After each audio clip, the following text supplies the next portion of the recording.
Chairman P T I Imran Khan کی اہلیہ بشرا be be نے وکیل لطیف کھوسا کے ساتھ آڈیو کال ریکارڈ اور لیک کرنے کے خلاف عدالت سے رجوع کر لیا۔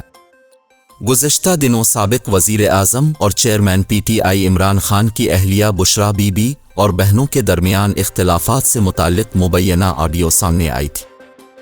چیئرمین پی ٹی آئی کے وکیل لطیف کھوسا اور بشرا بی بی کی سامنے آنے والی مبینہ آڈیو میں دونوں چیئرمین پی ٹی آئی کی بہنوں سے اپنے اختلافات کا کھل کر اظہار کر رہے تھے۔ بعد ازاں عمران خان کے وکیل لطیف کھوسا نے اپنی اور بشرا بی بی کی سامنے آنے والی آڈیو کی تصدیق کر دی تھی۔ ذرائع کے مطابق اب بشرا بی بی نے وکیل لطیف کھوسا کے ساتھ آڈیو کال ریکارڈ اور لیک کرنے کے خلاف عدالت میں درخواست جمع کروا دی ہے۔ پی پی رہنما سردار عنایت اللہ عارف کا کہنا تھا کہ پیپلز پارٹی ان رہنماؤں کی شمولیت سے مزید مضبوط ہوگی۔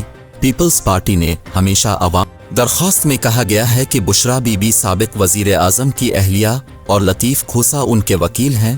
دونوں کی آڈیو کال کو ریکارڈ کر کے پبلک کیا گیا اور پھر میڈیا پر توڑ مروڑ کر پیش کیا گیا۔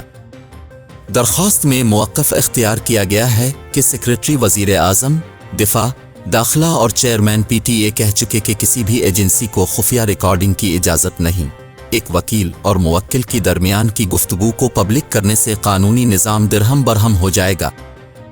درخواست میں کہا گیا ہے کہ عدالت اداروں اور ایجنسیوں کو فون کال ریکارڈ کرنے اور پبلک کرنے سے روکے اور اداروں اور ایجنسیوں کو تمام جاسوسی آلات کو ہٹانے کے احکامات جاری کرے۔